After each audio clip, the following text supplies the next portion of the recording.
Hello बच्चों, चलिए प्रश्न को पढ़ते। इसमें लिखा निम्नलिखित समीकरणों की व्युत्पत्ति ग्राफीय विधि से अथवा कलन शास्त्र का उपयोग करके कीजिए। बच्चों यहाँ पर गति के तीनों समीकरण दिए गए हैं, तीनों की व्युत्पत्ति करना है। तो चलिए बच्चों इस प्रश्न की मूल अवधारणा को हम देख लेते हैं।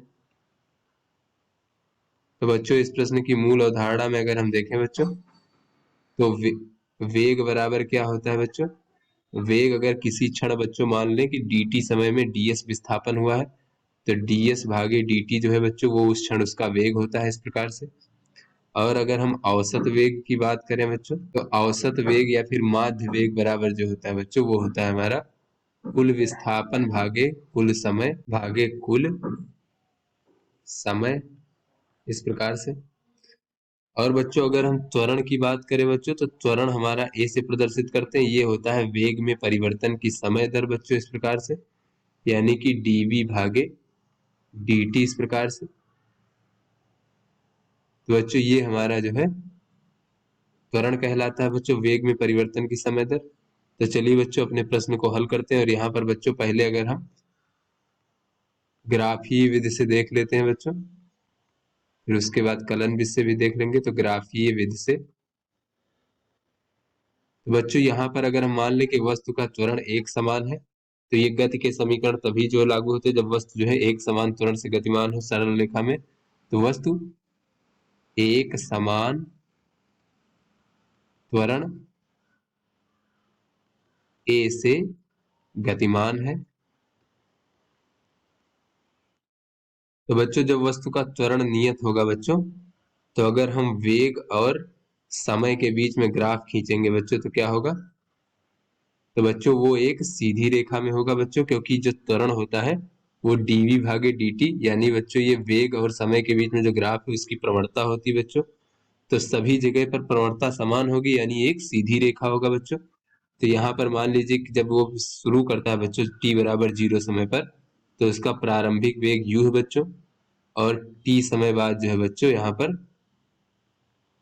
t समय पश्चात उसका जो वेग है बच्चों वो v हो जाता है बच्चों, अंतिम वेग v, इस प्रकार से। तो यहाँ पर बच्चों जो है इस प्रकार से हम ये ग्राफ बना लेते हैं।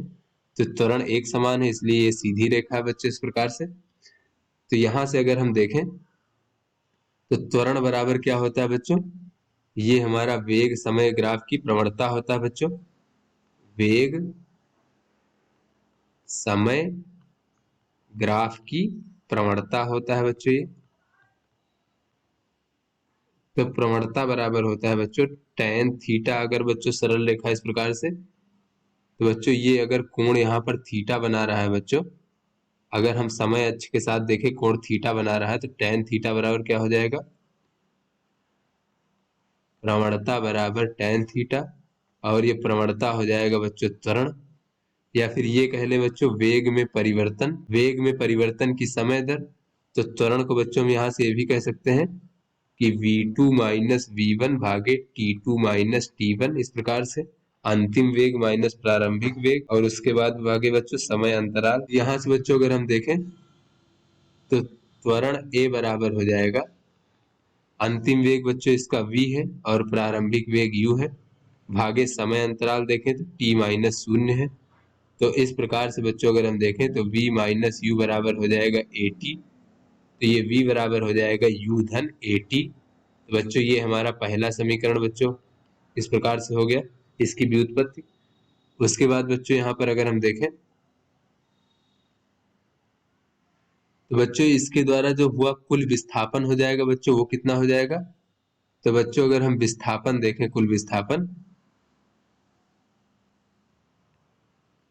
तो बच्चों ये वेग और ये जो समय ग्राफ है बच्चों, इसके अंतर्गत जो क्षेत्रफल है उसके बराबर होगा बच्चों विस्थापन। तो यहाँ पर बच्चों हम देख लेते हैं विस्थापन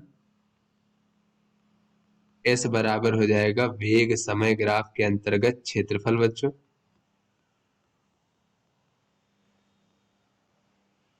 क्योंकि बच्चों अगर हम यहाँ से देखें तो ये ds बराबर हो जाएगा बच्चों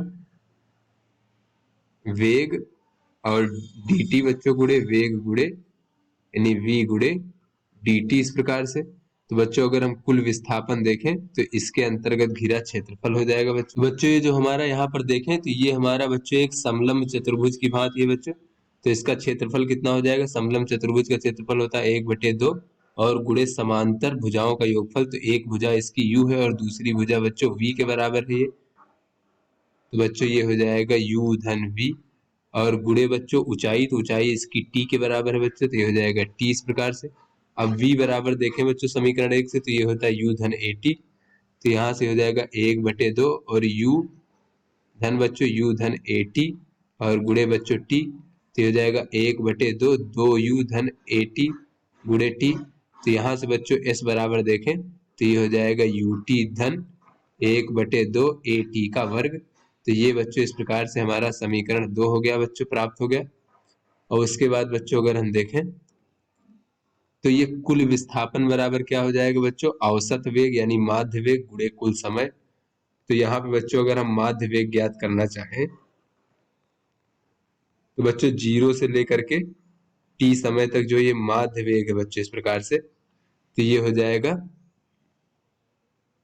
प्रारंभिक वेग और अंतिम वेग भागे बच्चों 2 1/2 इस प्रकार से, तो ये माध्य हो जाएगा हमारा।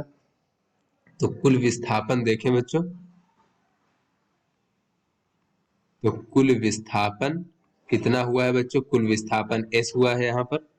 तो s बराबर हो जाएगा माध्य वेग और गुणे बच्चों कुल समय, और कुल समय बच्चों कितना है t है इस प्रकार से। तो ये हो जाएगा हमारा बच्चों v धन u भागे 2 और गुणे बच्चों t बराबर अगर हम देखें समीकरण 1 से, तो t बराबर यहाँ से हो जाएगा v माइनस यू भागे a, तो हो जाएगा v माइनस यू भागे a।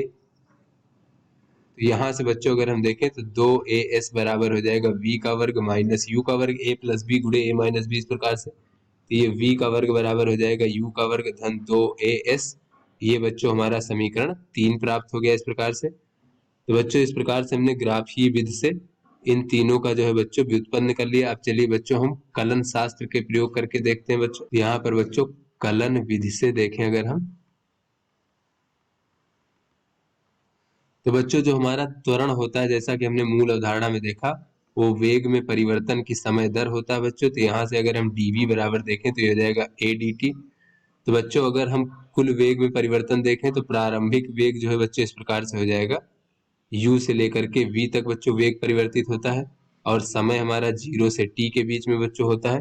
तो यहाँ से हो जाएगा v माइनस यू और ये हो जाएगा a, तो हमारा बच्चों त्वरण नियत है और dt का समाकलन हो जाएगा t, तो t माइनस 0 t हो जाएगा। तो ये v बराबर हो जाएगा u धन at। इस प्रकार से बच्चों ये हमारा समीकरण 1 प्राप्त हो जाता है।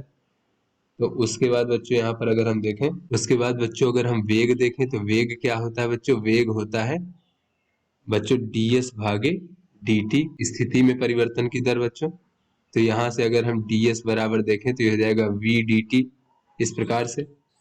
और बच्चों ये ds बराबर हो जाएगा v का मान बच्चों समीकरण 1 से देखें तो u धन at और बच्चों ये हमारा dt, तो ये ds बराबर हो जाएगा u dt धन बच्चों at dt इस प्रकार से। तो बच्चों कुल विस्थापन बच्चों यहाँ से मान लीजिए s हुआ है इस प्रकार से और समय हमारा 0 से t के बीच में है। तो ये हो जाएगा बच्चों s बराबर ut धन बच्चों a हमारा बाहर आ जाएगा और ये t का समाकलन हो जाएगा t का वर्ग बटे 2। तो इस प्रकार से बच्चों ये हमारा समीकरण 2 हो गया है। उसके बाद बच्चों हम देख लेते हैं, अगर बच्चों हम त्वरण a बराबर देखें तो त्वरण a बराबर होता है dv भागे dt। तो बच्चों यहाँ से अगर हम देखें तो v बराबर होता है dx भागे dt। तो यहाँ से अगर हम 1 भागे dt बराबर देखें तो ये हो जाएगा बच्चों हमारा v भागे dx। तो बच्चों 1 भागे dt की जगह पर अगर हम v भागे dx रख दें तो ये a बराबर हो जाएगा v dv भागे dx और यहाँ से a dx बराबर हो जाएगा v dv। तो बच्चों ये a तो हमारा नियत है, x क्या है बच्चों यहाँ पर विस्थापन है, तो 0 से s के बीच में होता है बच्चों कुल विस्थापन। और वेग जो है बच्चों हमारा u से v तक परिवर्तित होता है, तो ये हो जाएगा ax और इधर बच्चों v dv का समाकलन हो जाएगा v का वर्ग बटे 2 बच्चों इस प्रकार से। और यहाँ पर ये हम बच्चों इसकी सीमाएं रख देंगे u से v तक, तो ये हो जाएगा v का वर्ग बटे 2 माइनस का u का वर्ग बटे 2, तो 2 कॉमन लेके इधर आ जाएगा बच्चों, और यहाँ पर बच्चों ये हमारा s होगा, x नहीं होगा s, तो यहाँ से बच्चों ये हो जाएगा v का वर्ग माइनस u का वर्ग बराबर 2as, तो यहाँ से हम कह सकते हैं बच्चों v का वर्ग बराबर u का वर्ग धन 2as। तो इस प्रकार से बच्चों हमारे समीकरण 3 की भी व्युत्पत्ति हो गई कलन से। तो आशा करते हैं आपको समझ में आ गया होगा। धन्यवाद।